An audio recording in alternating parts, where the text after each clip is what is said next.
Hey everybody, welcome back to Champion Sons in our college football series here, where we are getting ready for the offseason coming out of a Rate Bowl victory over Arizona State.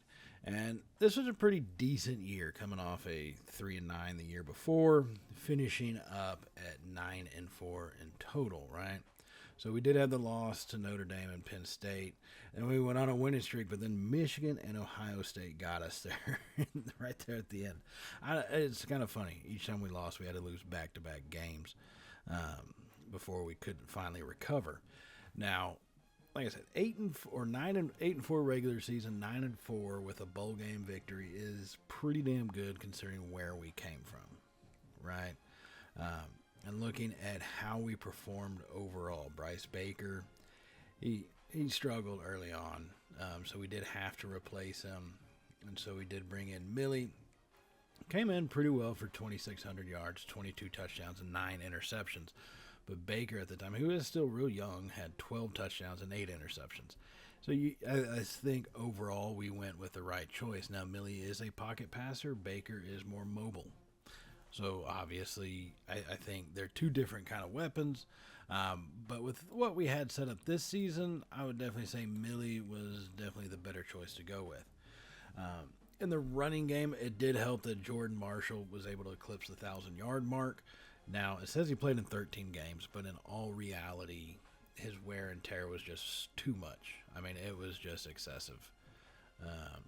Played 13 games. He only had 187 carries. That's just slightly over 10. That's like 12, 13 a game. Maybe 14 or 15. It's not that much.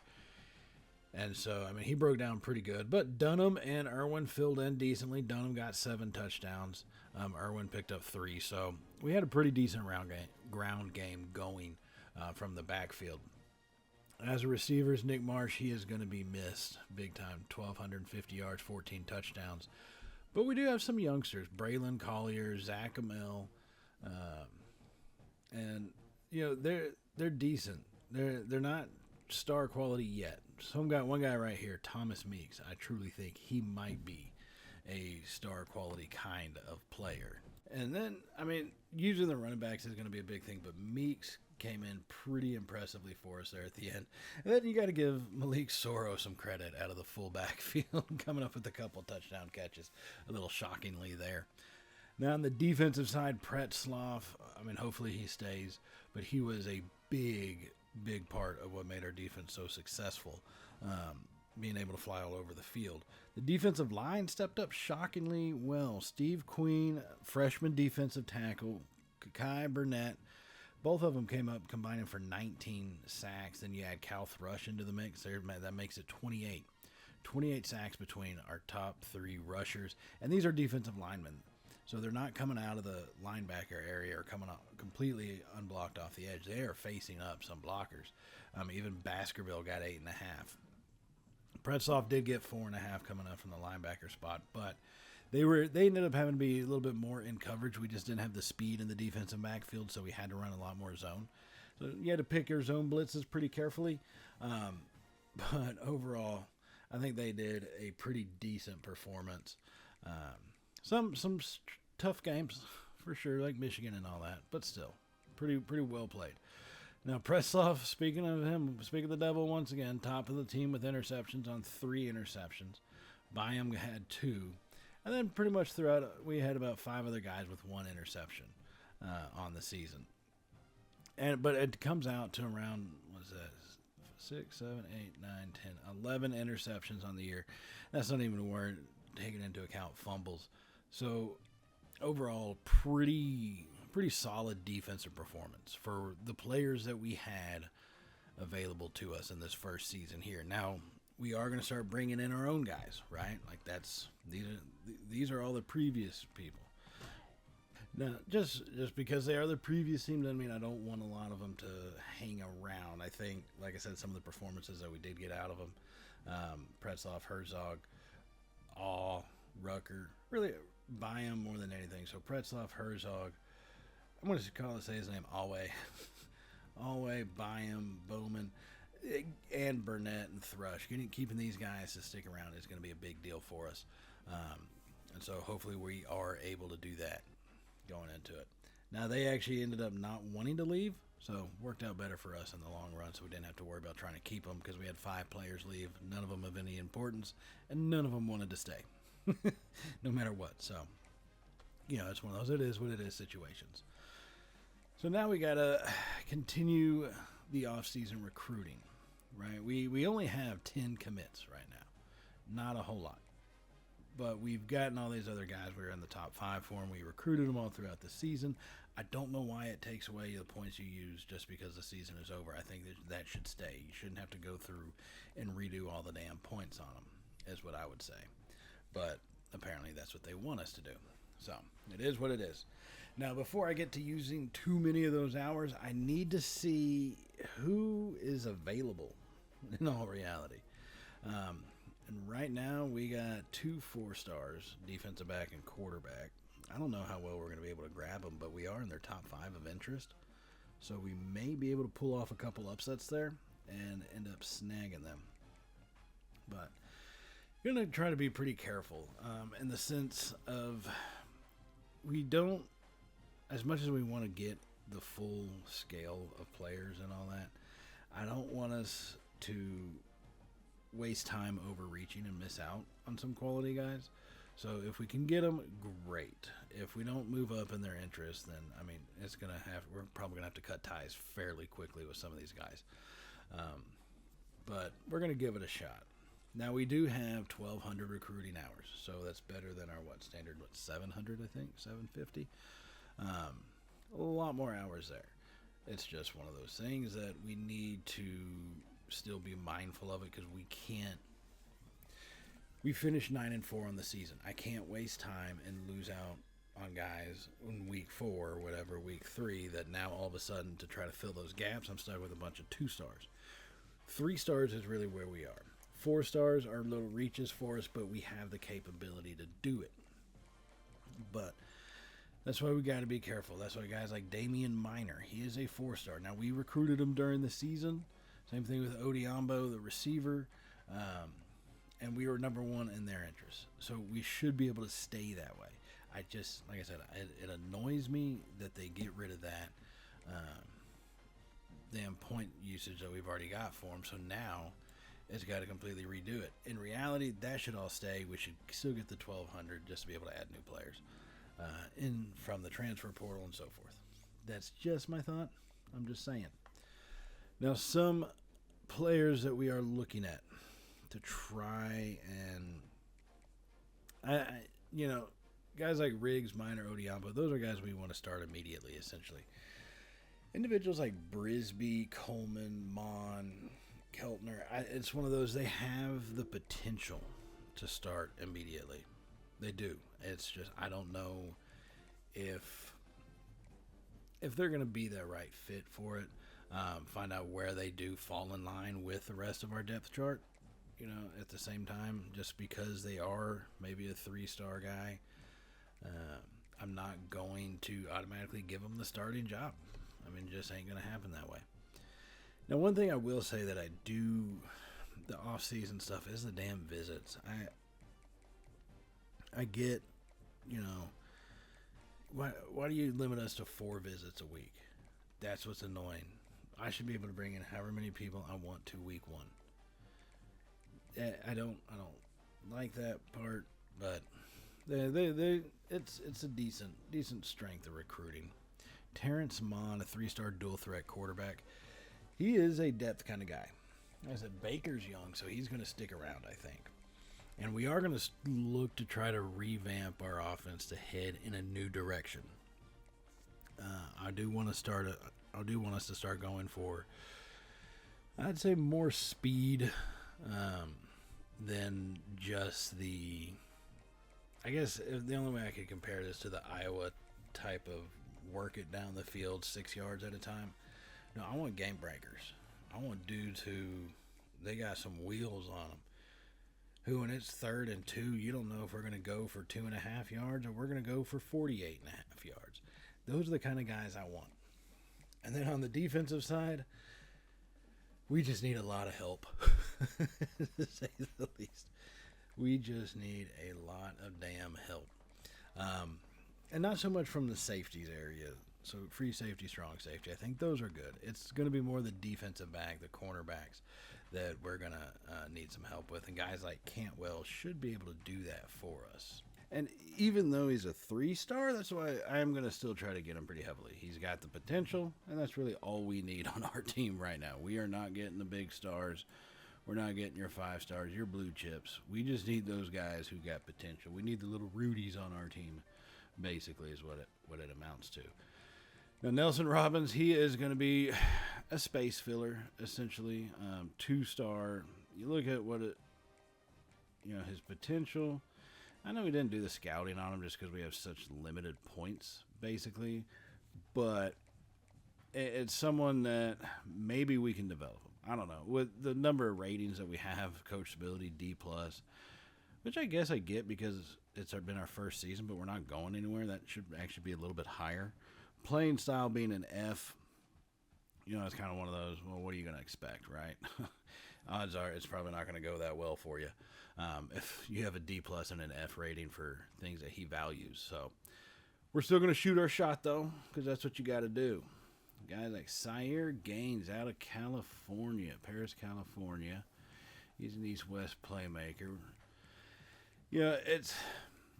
I see a lot of these guys, and what's sad is I think we could, why is a guy from Los Angeles, I think Shimwell, have Kentucky as one of his top schools? That makes absolutely no sense to me. Gaines not having any interest in us, fine. That's fine. But guys like Kamari Shimwell from California, Kentucky's his top choice right now. They haven't even offered him a scholarship. You got to be shitting me. I don't understand that. That's kind of the downside to where they faltered with their recruiting stuff. So we're going to have to take this week by week, obviously. Now, we did have 3 draft picks: Jordan Marshall, Nick Marsh, and Mr. Rucker. Marshall and Marsh both went in the 3rd round. And Rucker does end up being a 7th-round pick. So, it's not one of the top 5 kind of first-round guys we're looking for to help boost up our recruiting rating and all that fun jazz. But it's depth, I guess. It helps build a little bit of a profile, especially with having 2 offensive guys go in the 3rd round. Those are guys generally will make the 53 for the most part. When you get to 4, 5, 6, 7, that's where you start getting your practice squad kind of guys. But we'll see. Now, after the first week of it, we got nobody to commit to us, which some of these other guys, I don't understand. Minor, Odiambo, those guys, we've been recruiting them this whole time. It shouldn't take that long, right? We have such essentially a lead over any other school. It doesn't make any sense why they wouldn't. Melvin Keltner, yeah, his visit is set up for week 2. Still, he's in his top 3. We're the only one with a true shot, and nothing. Same thing, Cantwell. I'm sorry. If you're a 3-star, how many weeks are you waiting? Are you waiting till the deadline to go ahead and go, yeah, I'm going to pick them? I'm just saying. Just think about that whenever they do their recruiting, building, and stuff going in for the future years. Zerbrug, no way. He doesn't want to go here. He would rather transfer to Tennessee. I can't blame the kid on that one. I still want him, though. We are 2nd, and we are climbing. So I'm going to keep him. I really want to keep him on the board because we are making some headway, right? He's from Ohio. Our coordinators have their pipeline in Ohio. I think we've got an opportunity, and we got to take advantage. Strike while the iron is hot, they say.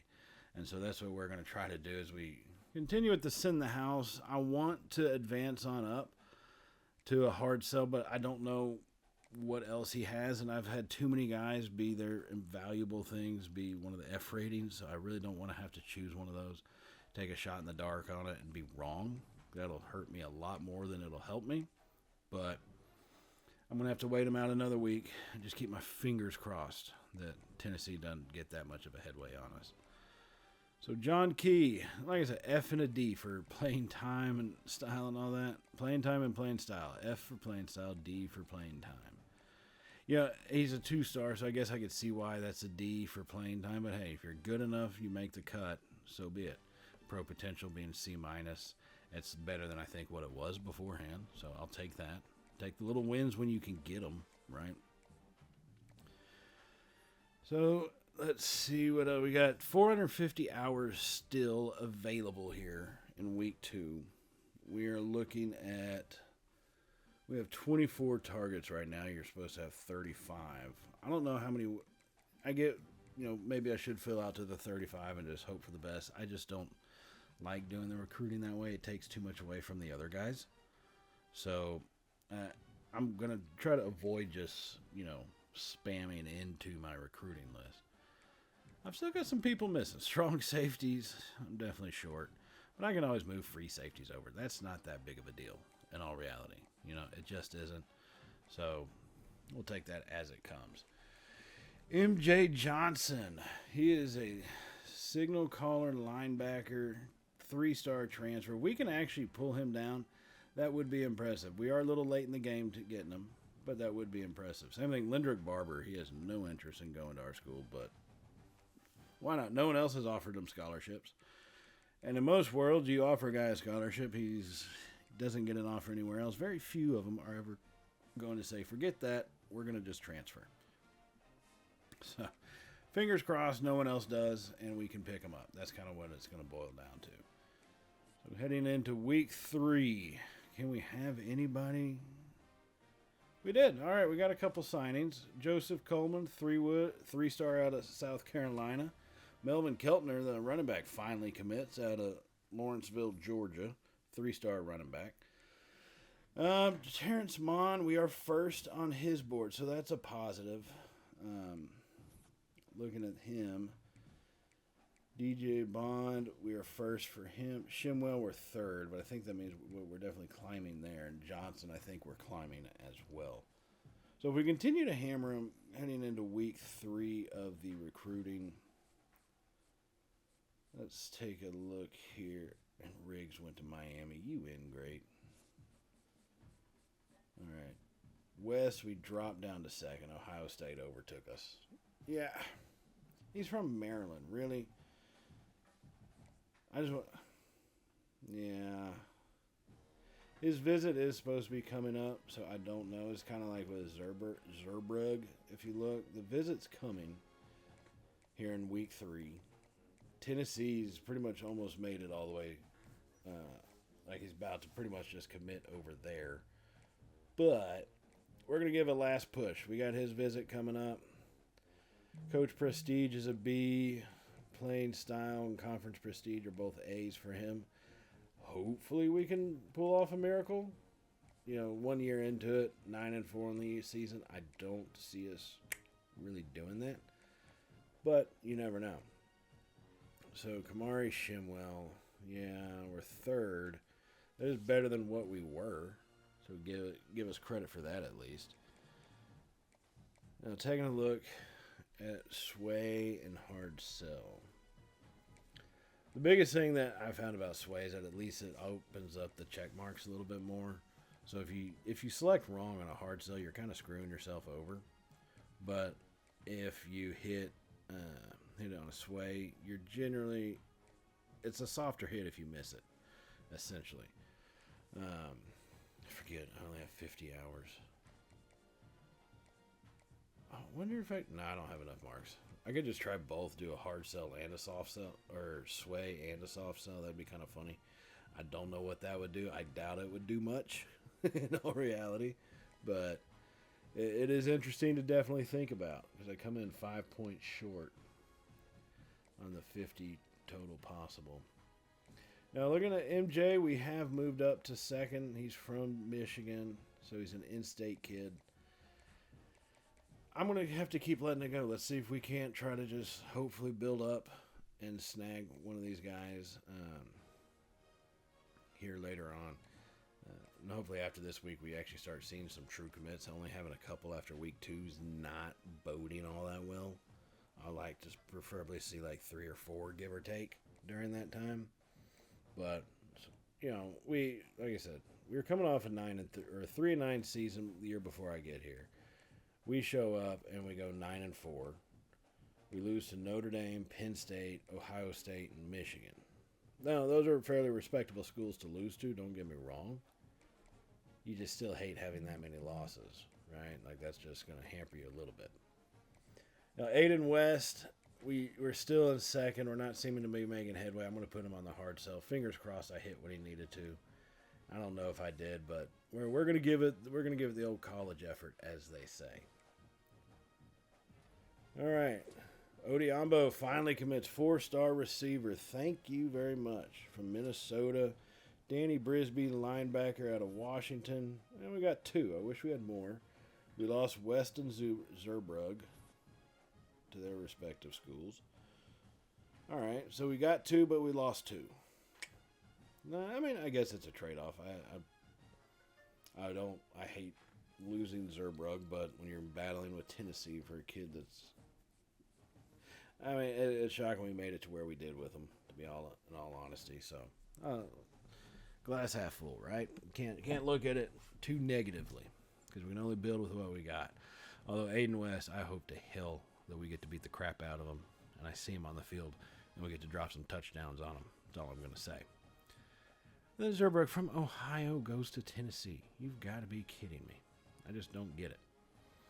So Shimwell, we made his top 3. I'm going to bail out on him. There's just not much else I can truly do for the kid right there. Being third, we're not going to make it anywhere by the time he makes a selection. But MJ Johnson coming in as a surprise. We've moved up into his number 1 spot. Same thing with Lindrick Barber. So both of these guys we've moved up into where we need to be to try to make something happen. And I'm hoping we can get them to sign in. Obviously, this being the last week, we need as many as we can. We've only got 22 out of the 35 total targets. And I don't know how many of them we're going to land for scholarships, but we need a lot of help, and these guys are going to fill in, at least in the first year, for depth. Some of them, Bond, Cantwell, Keltner, MJ, all of them have potential to hit the field with what we have on our roster right now. And they can have potential for immediate impact type players. So, fingers crossed we're able to lock them up here since we are in the final week of it.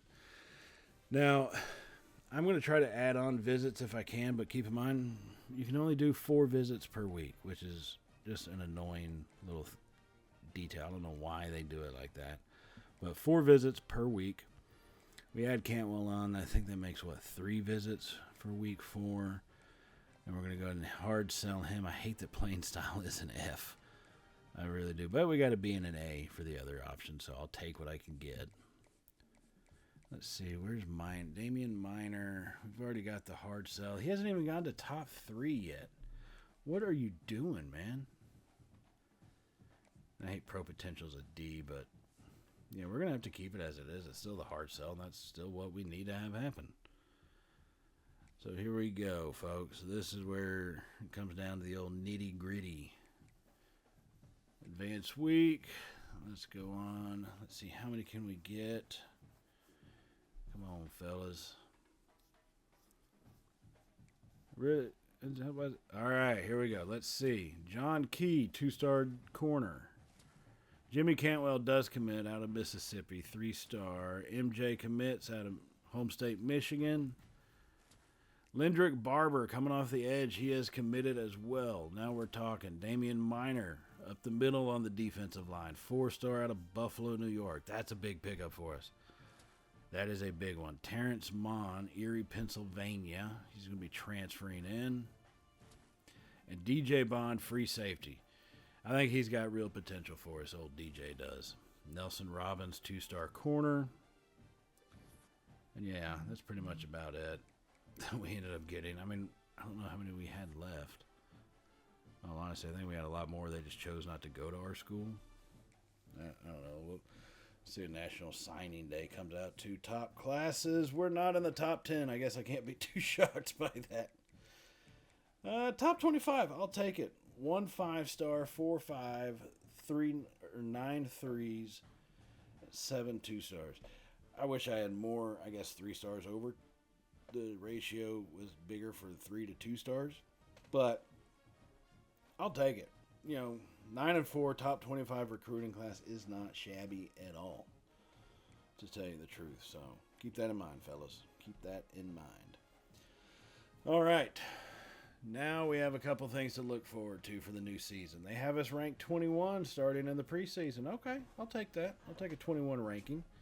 But we have to look at our schedule. And let's face it, Florida was on our schedule before. We played at Florida in the last game. So we are going to face off against Florida at home this season. I hate all the FCS schools being right there. I really do. The way this schedule is set up is kind of really wonky, and I'm not a big fan of it. But, let's see. We put in a Big 12 team for Week 4. That could be tough, but actually Arizona State wouldn't be too shabby. Start off playing Boston College out of the ACC. Yeah, we put Arizona State. We'll put us on the road because we start out home versus Western Michigan, home versus Florida. Then it goes at Nebraska, which I guess is just set in for a Week 3 schedule. I don't know why. It just seems like that. Then we got the rest of our schedule to play out after Arizona State being all Big 10. Oh, coming off Arizona State to take on number 10 Penn State, or at least preseason number 10 Penn State, that's going to be a tough little run that we got to go through. Man, that ain't going to be easy at all. So, all right, let's take a look at who we're building for here in the future. Because this is we haven't even started season number 2. But we need to be prepared to try to build a lasting legacy kind of team. And that's going to start out with our recruiting spaces. And honestly, right now, I'm going off the interest rating for us along with the star rating, right? So it's hard to kind of pick. Dwayne Chubb, 4-star. We're 4th in his. We are top 5, so he'll be worth it. Jason Johnson, we're going to go ahead and add him on. He's a 5-star. We're in the top 5. And that's kind of where I like to keep it, ideally, is to say, hey, let's take a look at, well, who believes in us at least a little bit. And of the 5-star players in this game, we only have 2 that have any interest in our school. That's impressive. You can get playing time like immediately if you were a 5-star and you came onto our team. You'd be playing as a freshman. And that's a Mike Deal coming in. Like that's an automatic. You're 5-star. You want to join our team. Boom. You got this. Now, just ranking them as it is, we do start adding in 5-stars. I really want to see how many of them stick with us. Maybe we can make a splash. It's generally not the greatest idea to hammer all the 5-stars, knowing that we're not at the stage of national prominence that we can actually land all of them. Right? But it's worth the shot at least, is what I'll figure. It's at least worth a shot. Now we got some other guys to add in. As you see up at the top, we got plenty of red space between tight end, tackles, guards, safeties, corners. We need a kicker. Okay. We do need a kicker. That's kind of funny. But we also need quarterbacks and defensive ends. Now, I pay attention to that some. Keep in mind, though, there is the whole player changing position things. Now, the ratings, obviously, are altered when you do change a player's position. So, from an outside linebacker to an edge guy. Yeah, it's going to change his rating. But you can actually take pretty good advantage of things like their speed and stuff coming off that edge. So, whereas they may not be the best at stopping the run or traditionally playing a defensive line, you can put them there and they are great at pass rushing. And in the Big 10, against a lot of the teams outside of junior, I'd say normally your Iowas, but this last game we had with them was a hell of a little shootout thing. Normally against your Iowas, I don't know, maybe your Penn States to a degree, you're going to face a lot of passing instead of heftier kind of run games. It's just kind of how it goes. Big Ten's making its way into being kind of a more efficient Big 12 conference with the way the offense runs. So just think of it like that. Now, a lot of these guys, you notice, I'm not scouting them. And it's because I have 17 people on here between offering a scholarship and doing full scouting. That's like, generally it's close to 35 points per person. Now, in reality, I could probably sacrifice it. I'd rather just get everybody a scholarship offered first. and then maybe do some scouting on them after that. But preferably, let's just get the scholarship going, and then we'll deal with stuff from there, right? That's just how I want to go. C.J. Muckleroy. That's a funny name. Standiford.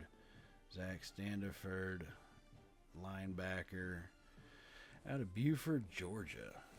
No wonder he has no interest in us. He's from Buford, Georgia. Can't be too shocked by that, right?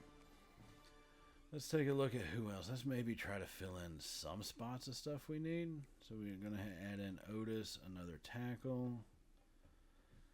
Let's see, 5-star Shelby from Alabama. The Crimson Tide are high up, but it doesn't show that they've offered him. I'm fairly certain once we get to the regular season, they probably will have offered him. That's just my best guess. Jared Tubbs, quarterback, 5-star out of Louisiana. Once again, I don't see us picking him up.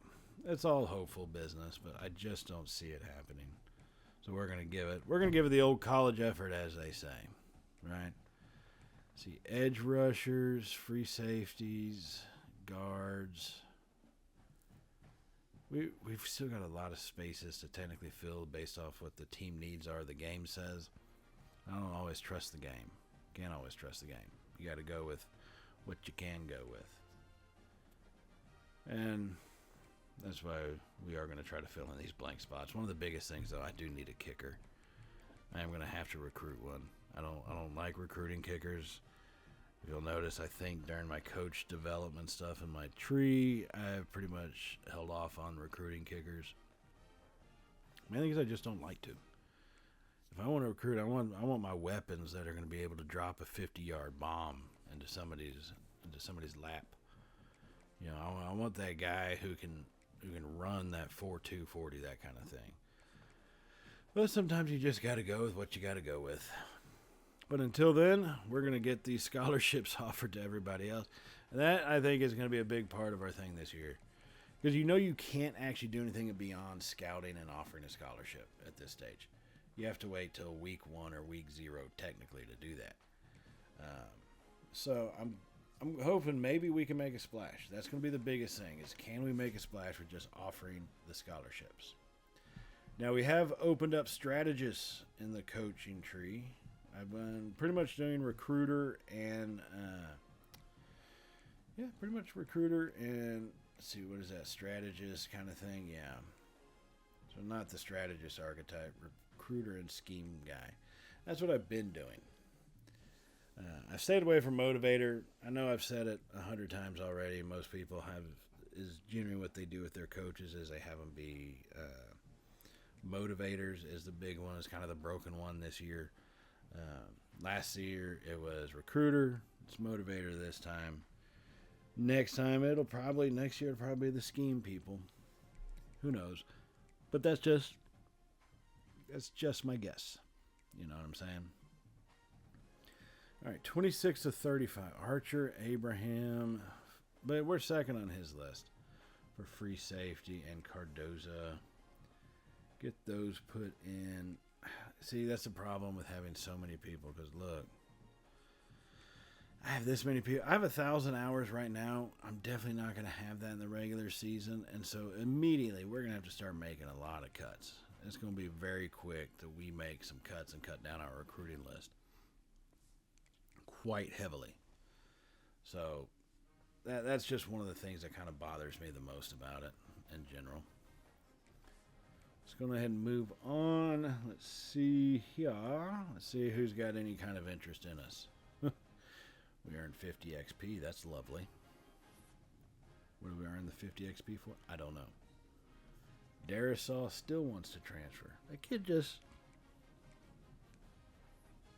I don't get it. He just does not like being here.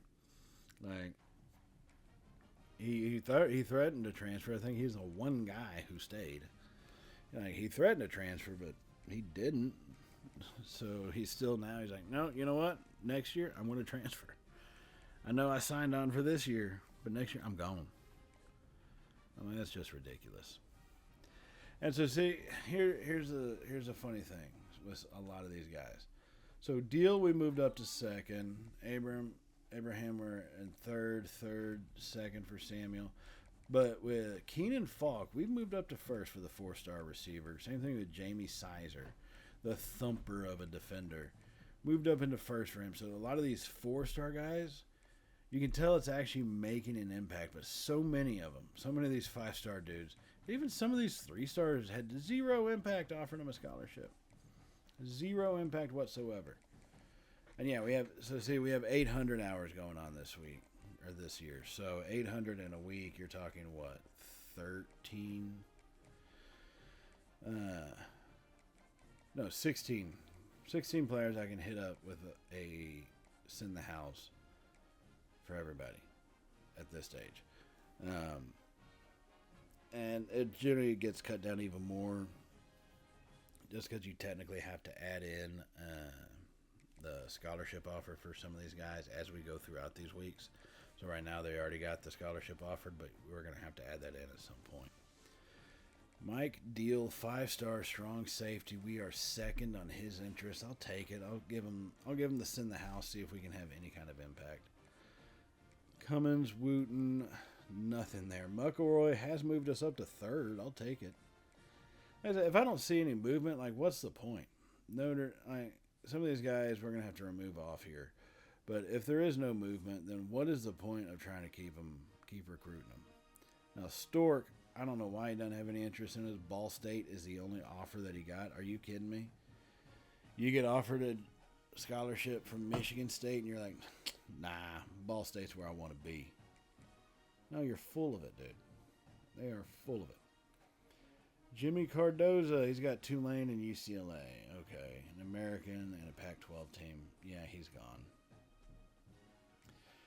Iosefa Ika, the kicker, top 10. We're not in it. He's breaking down his top 10, but that does not include us right now. That's kind of funny, actually. J.P. Evanson, yeah. God, that's the thing. I hate deleting so many guys. Otis, he's gone. Tavares, he's out of here. Amaya, loser. He's gone. Hey, I thought we got... Hold on, we were just getting rid of Amaya. I'm going to give him a go. So I'm out of hours right now, as you can tell. So I'm kind of getting rid of a lot of these guys, but I kind of want to give these dudes a go. Some of them I do, and if I can, I guess why not? Why not send the house, see what happens? We've seen what happened with just offering the scholarship for some of these kids, so maybe we'll have a similar result if we're able to actually send the house on them. That's pretty much my best bet right there for that to happen. So that's going to be what we're chasing after to build this future. Let's look at what it is right now. So Millie returning as the starter, 91 overall, 76 speed, 72 strength, 80 awareness. Throwing power is pretty good, 91, but Baker does have 92. Now you're talking about a couple yards worth of distance. One thing I do like about Baker is look at both of them. Short accuracy, 98 to 99. Middle, 98, 98. Deep, 90, 90. Both of these guys have got tons of potential. Baker is just better on the run. And we are going to be changing up our offense a little bit more this year. So that way we can, I guess, kind of evolve with the way programs do evolve and the way playbooks and college football evolves as a whole. So I'm going to move Bryce Baker up. I want to see what he can do. He is a redshirt junior. He's only got 2 years of eligibility. Millie is a senior. And we've seen what they can do head-to-head, right? So we saw him last year. And Millie does pretty decent with his passing game. The problem is when blocking starts to break down, if the run game's not very solid, he's going to be kind of screwed. And at running back, we don't have a Marshall anymore. We got Dunham, Irwin, Zakelli, and Loadholt. Oh, Loadholt, sticking around. Lucky and great. Hanging in tough as a fourth running back. He's definitely a power back, though. That dude has got some power when he runs the ball. That's our backfield. Now I'm looking at the tight end or fullback. Brantley is going to be right there. And Soro, Brantley is our guy we picked up from the transfer portal. He's completely dominated Soro in all the rankings. Not all, but most. Same thing with receiver. Blunt, Collier, and Meeks makes up our top three, along with Keaton, Amell, and Floyd, rounding out the bottom three. Floyd is a redshirt freshman, but he did kind of want to transfer after last season, but he never went into the portal. There was just rumblings of it, and I'm glad that's all it was. Now, Colbin Price will lead the tight end room. But old Mercer Luniewski. Old Mercer, he's going to head away at the left tackle spot, the hardest position on this offensive line because our quarterbacks react slow. Makes his job that much harder. Sam Dang will be our starting left tackle for now. He's an 82 overall. Really plays right guard, but he'll be our left guard instead. And center is Alex Heenan. He's coming up big time through center. And this is what's kind of funny. So, seeing where some of these ratings are, right? Miranda, we move him up. And that way Heenan can stay as a starting center. But it really is one of those. It's kind of weird how they have that set up because essentially right now Andrew Dennis, who's playing our right guard, who was our starting left guard. And I don't know how many of you saw that, but our starting left guard, at least before, was our starting right guard, has been made and has now been taken over by center. So some of these positions, it's kind of funny. I'd like to think you should have to change their position for them to pop up on the depth chart in a certain way. Now, in packages and all that, you can have them fill in and so forth, but still a little risky, to say the least. Now, we have one Luniewski on the left side, and we have Charlton Luniewski coming up on the right tackle side. Good Lord, two brothers, both of them offensive tackles. Can you imagine the grocery bill when they were in high school? That is ridiculous. Absolutely excessive. Now, Cal Thrush will be leading us off the edge. He had a great year last year with, 8.5 sacks. So he's got definite potential. He's a speed guy. He knows how to read plays, knows how to make tackles as well. Up the middle, it's going to be Baskerville Queen, Ebron Minor coming in at a 74 overall. He's definitely going to take some time. And I don't want to redshirt him because I think I'm going to need him.